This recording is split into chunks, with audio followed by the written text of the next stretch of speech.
everybody, Greg here, and I just wanted to start this video on the gospel as a whole. So here we go. It's going to be really fast.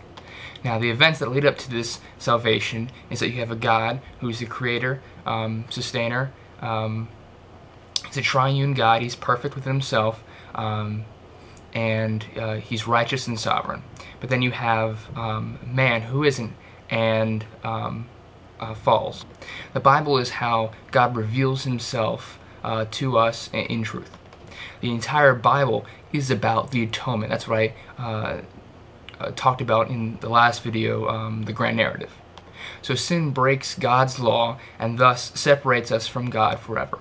The result is that we are by nature enemies of God unless God steps in and does something.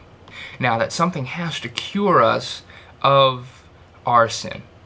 The cross is the remedy for that sin. So we have the setup, we know what has to happen. So here are some of the terms that are readily used within the Christian lingo that I can explain. Regeneration is when the Holy Spirit takes the elect from spiritual death to spiritual life and transforms them in that way. Expiation is the removal of our filth. This is pictured in the Old Testament by the scapegoat that is cast into the wilderness.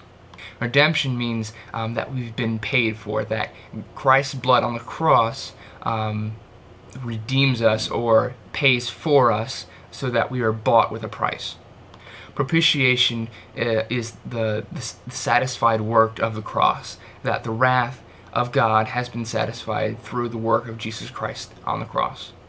Adoption means that we've been grafted into the heirs of God, that we are now the sons and daughters of God, and we have the heritage and the heir to God and his throne.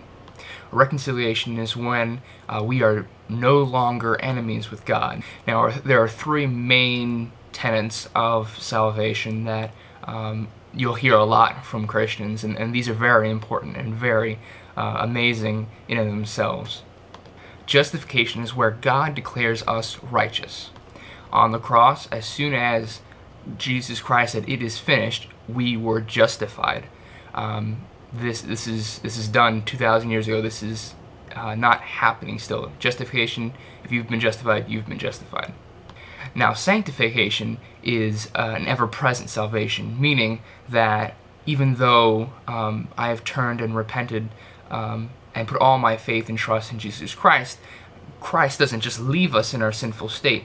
He and the Holy Spirit pushes us closer to the likeness of Christ, even within our sinful bodies and natures here on earth. Glorification is after we die this mortal death, we go into the presence of God and we are made into his perfect likeness forever and for eternity. This is the final stage of salvation that is accomplished actually through death. So there you go. That is basically the technical side of salvation. If you have any questions, leave some comments. I'll try to get back to you. Subscribe, and have a blessed day.